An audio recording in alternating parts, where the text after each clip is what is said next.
kompetensi intinya mampu menghasilkan mobil-mobil efisien karena ukurannya lebih kecil dibanding mobil-mobil Eropa dan Amerika. Oke. Nah, sementara Whelan menyatakan apa? Lingkungan internal sebagai variabel di dalam organisasi yang dapat menjadi kekuatan dan kelemahan organisasi. Itu terminologi berikutnya. Kita pindah selanjutnya pada value atau nilai-nilai perusahaan. Apa itu value? Tadi sudah visi, sudah misi, ada value. Nah, value adalah komitmen apa yang kita buat dan pagar-pagar pembatas yang kita tempatkan dalam organisasi sehingga menjadi panduan hukum maupun etis saat orang-orang dalam organisasi itu berinteraksi dalam rangka mencapai visi dan misi. Itu nilai-nilai. Biasa nilai-nilai ini dibangun dari pendirinya. Sebagai contoh Astra Internasional. Itu adalah banyak memuat nilai-nilai dari pendiri Astra, yaitu Bapak William Surya Jaya. Nah, sementara kita lanjutkan berikutnya, pernyataan core value atau nilai inti menjadi penting bagi karyawan untuk memahami budaya organisasi. Nah, budaya organisasi atau nilai inti organisasi merupakan norma bukan normal ya, tetapi norma dan standar etis yang menjaga perilaku individu di dalam interaksinya di dalam organisasi. Dari value, visi, misi, value, turun lebih lanjut, yaitu tujuan, objektif. Nah, tujuan bahasa Inggrisnya objektif. Tujuan itu apa? Merupakan hasil spesifik yang ingin dicapai organisasi dalam mengejar misi dasarnya. Oke, kita punya misi mencerdaskan kehidupan bangsa. Oke, tujuannya dalam 5 tahun apa? Kita mampu menghasilkan lulusan-lulusan yang relevan dengan dunia usaha. Sehingga setiap lulusan dari universitas kita dapat dengan mudah diserap oleh organisasi-organisasi di masyarakat. Tujuan adalah hasil akhir dari aktivitas yang direncanakan. Itu menurut Whelan. Nah, namun perhatikan baik-baik. Kalau kita menggunakan buku bahasa Inggris, ada 2 terminologi, yaitu objektif dan goal. Kalau diterjemahkan ke Indonesia sama-sama bermakna tujuan. Namun sebenarnya ada beda antara objektif sama goal. Kalau goal itu adalah pernyataan terbuka tentang apa yang dicapai organisasi. Dia tidak menyatakan hal-hal yang spesifik. Berbeda dengan objektif. Objektif itu biasanya kita sebut sebagai memiliki karakteristik SMART.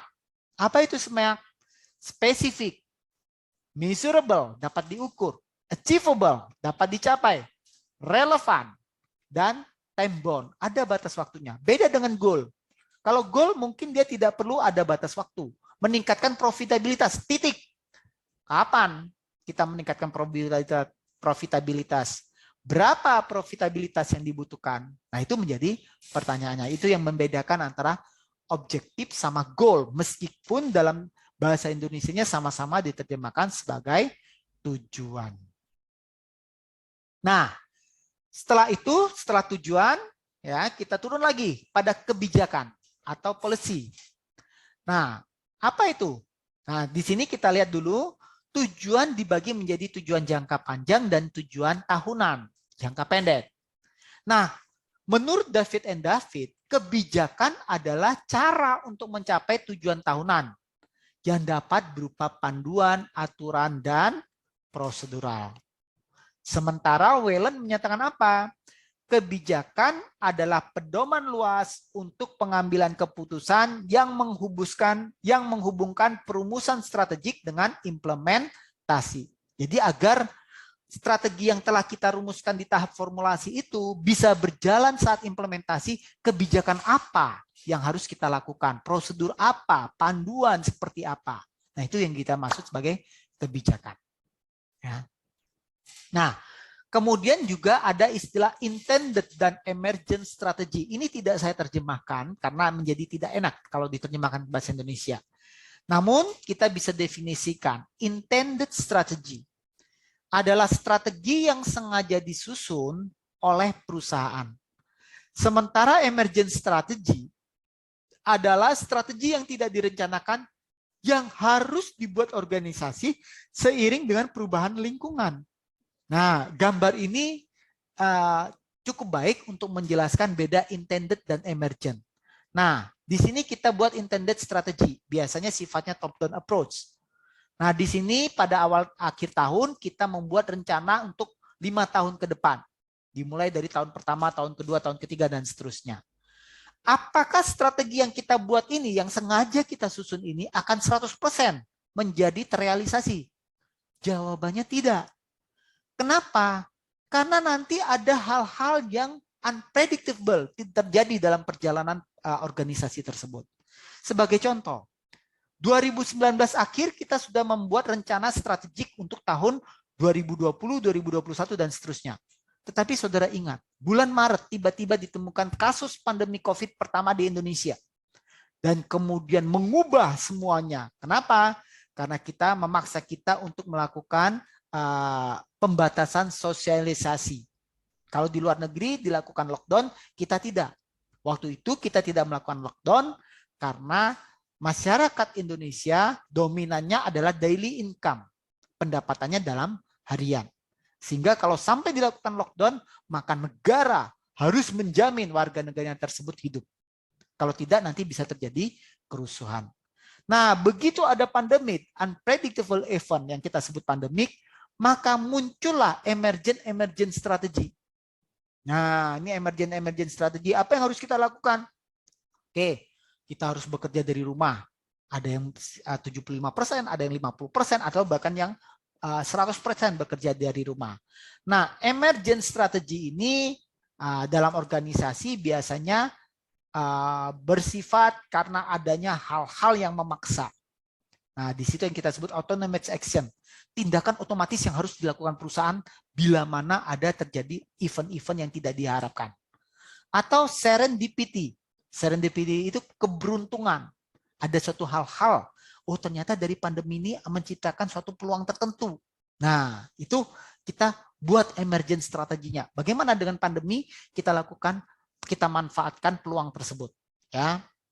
Nah, nanti di sini realist strategi yang dilaksanakan. Ada sebagian dari intended, ada sebagian dari emergent strategy.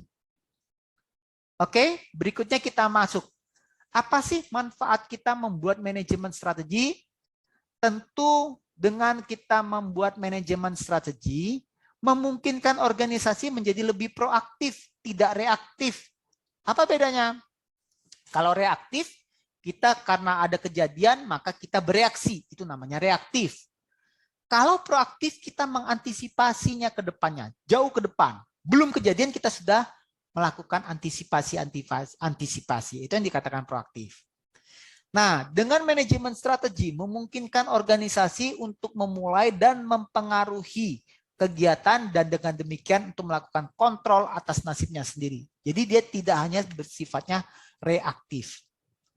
Kemudian bisnis yang menggunakan konsep manajemen strategik secara keuangan itu menunjukkan peningkatan signifikan dalam hal penjualan, profitabilitas, dan sebagainya. Secara keuangan juga perusahaan yang berkinerja tinggi cenderung melakukan perencanaan sistematis, perencanaan strategik. Berikutnya manfaat manajemen strategik adalah peningkatan kesadaran. Dari kita tadi melakukan environmental scanning terhadap lingkungan eksternal, oh kita tahu apa sih peluang, apa sih ancaman yang datang. Dari pengembangan manajemen strategik, kita juga tahu bagaimana strategi pesaing. Karena ketika kita melakukan analisis, kita melihat kompetitor kita melakukan apa. Kan seperti itu. Nah, produktivitas karyawan juga meningkat karena ada arah yang ingin kita tuju. Karena ada arah yang ingin kita tuju, semua orang dalam organisasi menjadi tahu, oh ini yang diharapkan. Sehingga effort mereka menjadi lebih tinggi. Berkurangnya resistansi terhadap perubahan. Seringkali yang namanya perubahan itu sangat sulit diterima oleh karyawan. Kenapa? Karena mereka takut. Jangan-jangan kalau ada perubahan itu membuat mereka terdepak dari organisasi tersebut. Ya. Berikutnya adalah pemahaman yang lebih jelas tentang hubungan kinerja, ya, reward dan hadiahnya. Ya. Jadi kalau kinerja baik, nah, strategi perusahaan tercapai, akan ada bonus-bonus tahunan. Itu lazim dilakukan oleh organisasi-organisasi. Bahkan organisasi pemerintah juga ada. Nah, makanya disebut mungkin kita mengenal istilah tunjangan kinerja. Oke? Nah, namun ada perusahaan-perusahaan yang tidak melakukan pengembangan strategi. Kenapa? Pertama, mungkin dia tidak ada pelatihan formal. Yang kedua, tidak paham atas manfaat perencanaan strategik. Yang ketiga, mungkin dia tidak mendapatkan imbalan dari melakukan aktivitas perencanaan tersebut. Kemudian yang keempat, tidak ada hukuman karena tidak merencanakan. Yang kelima, terlalu sibuk menyelesaikan krisis-krisis internal sehingga lupa apa yang harus dilakukan di masa depannya. Nah, sebagai contoh, ada maskapai yang terlilit utang triliunan rupiah, puluhan triliun, kemudian ekuitasnya juga negatif puluhan triliun. Dia sibuk untuk membenahi bagaimana cash flow-nya, sampai lupa bagaimana pengembangan strategi ke depannya. Padahal negara kita adalah negara kepulauan. Tentu lebih efisien dengan menggunakan penerbangan, maskapai-maskapai penerbangan untuk menjangkau seluruh daerah di Indonesia. Kemudian lihat perencanaan sebagai hal yang membuang-buang waktu. Ya, karena perencanaan itu bukan hal yang mudah. Males. Nah, perencanaan yang efektif membutuhkan waktu dan usaha. Ingat, time is money. Nah, itu kadang-kadang orang akhirnya males. Ngapain saya buat perencanaan? Lebih baik saya langsung jalan bisnis as usual saja. Puas dengan kesuksesan saat ini. Ya, seringkali orang lupa bahwa kesuksesan yang telah dicapai hari ini mungkin bisa membuat dia gagal di masa yang akan datang. Kalau Anda melihat film bagaimana Steve Jobs dan Apple, bagaimana Apple pernah begitu majunya di masa lalu, kemudian anjlok sampai Steve Jobs-nya pun pernah dikeluarkan, kemudian akhirnya Steve Jobs direkrut lagi sehingga akhirnya Apple bisa naik kembali. Ya, silakan baca buku autobiografinya si Steve Jobs tentang Apple. Pengalaman buruk sebelumnya dengan perencanaan strategis yang dilakukan di suatu tempat. Oh, mungkin dia pernah membuat di perusahaan lain perencanaan strategik dan akhirnya gagal. Akhirnya ketika di perusahaan ini membuat perencanaan strategik, dia menyatakan apa? Ngapain? Tahu waktu saya di perusahaan lain juga nggak ada gunanya perencanaan. Nah, itu seringkali membuat perusahaan tidak mau melakukan pengembangan strategi. Berikutnya apa? Kegagalan pengembangan strategi. Seringkali perusahaan itu, terutama perusahaan yang sudah go public, itu membuat perencanaan mungkin hanya karena syarat akreditasi atau peraturan pemerintah. Kemudian terlalu tergesa-gesa dari pengembangan misi ke perumusan strategi. Gagal mengkomunikasikan rencana tersebut kepada karyawan, sehingga karyawannya hidupnya, bisnisnya as usual. Pokoknya datang jam 8, pulang jam 5. Mau kemana perusahaan arahnya, nggak tahu dah. Gitu ya. Kemudian manajer puncak membuat banyak keputusan intuitif yang bertentangan dengan rencana formal. Nah, ini yang bahaya. Perencanaannya baik, kemudian dalam pelaksanaannya ternyata manajer puncak membuat keputusan-keputusan di luar yang direncanakan. Dia lebih mengandalkan intuisi-intuisi pribadi. Nah, terus ngapain kita buat perencanaan strategik? Kan begitu. Gagal melibatkan karyawan kunci dalam semua tahapan perencanaan. Gagal menciptakan iklim kolaborasi yang mendukung perubahan. Nah, berikutnya adalah melihat perencanaan sebagai tidak perlu atau tidak penting. Atau menjadi begitu asik dengan masalah saat ini sehingga tidak cukup waktu untuk melakukan perencanaan strategik. Yang terakhir, menjadi begitu formal dalam perencanaan sehingga fleksibilitas dan kreativitas menjadi terhambat. Nah, ini juga sering terjadi. Nah, terus bagaimana organisasi memperoleh keunggulan bersaing yang berkelanjutan? Tentu organisasi harus memiliki visi dan misi yang jelas. Nah, dari visi dan misi itu kita kembangkan strategi pencapaiannya. Pertama, kita kumpulkan data-data, analisis, kemudian membuat skala prioritas, dan mengembangkan berbagai macam alternatif strategik. Kemudian kita putuskan mana yang hari ini akan mendapat prioritas utama. Kemudian setelah kita formulasi, kita lakukan implementasi terkait bagaimana struktur organisasi, alokasi sumber daya, bagaimana memotivasi karyawan, bagaimana menarik customer-customer baru, bagaimana mengelola keuangan. Itu bicara tentang implementasi. Terus kita lakukan evaluasi, bandingkan antara apa yang kita rencanakan dengan hasil dari implementasi. Nah, ada nggak varians? Nah, kalau terjadi varians, misalnya variannya unfavorable, maka tindakan apa yang harus kita lakukan? Nah, ini akan kembali lagi. Nah, ini akan mempengaruhi apakah visi dan misi kita telah tercapai atau tidak, seperti itu ya. Nah, ini sifatnya suatu siklus yang berkelanjutan. Nah, terus mungkin kita lanjutkan. Ada yang bertanya, apa sih beda strategi bisnis dan strategi militer? Nah, bedanya kalau strategi militer dievaluasi dalam asumsi konflik. Nah, sementara strategi bisnis dirumuskan pada saat asumsinya ada terjadi persaingan yang cukup ketat. Ya, kita sebut sebagai red ocean, laut merah. Sehingga persaingannya membuat para bisnis saling bunuh-membunuh. Ya. Nah, berikutnya baik organisasi bisnis maupun militer harus beradaptasi dengan perubahan dan terus meningkat untuk menjadi sukses. Mungkin saudara pernah baca buku dari China yaitu Sun Tzu tentang The Art of War. Untuk bisa memenangkan persaingan. Sama seperti bisnis kan kita bersaing dengan kompetitor. Bagaimana kita memenangkan persaingan bisnis tersebut? Sama, ini diambil juga dari buku Sun Tzu tentang peperangan. Perang adalah masalah yang sangat penting bagi negara. Masalah hidup atau mati. Apakah ini menjalan menuju pada kelangsungan hidup atau pada kehancuran suatu negara. Nah, untuk bisa memenangkan persaingan, katanya Sun Tzu adalah kenali musuhmu dan terlebih kenalilah dirimu sendiri. Nah, kenali musuhmu dengan cara kita melakukan analisis lingkungan eksternal, opportunity and threat.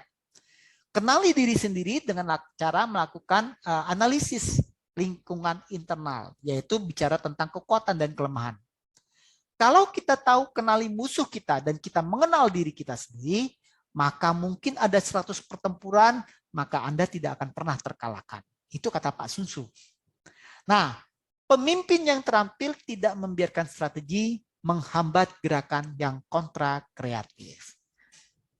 Oke, ini adalah materi CPMK kita, pembelajaran pertama kita, bab 1. Selanjutnya akan kita lanjutkan ke materi-materi berikutnya. Selamat pagi, selamat belajar.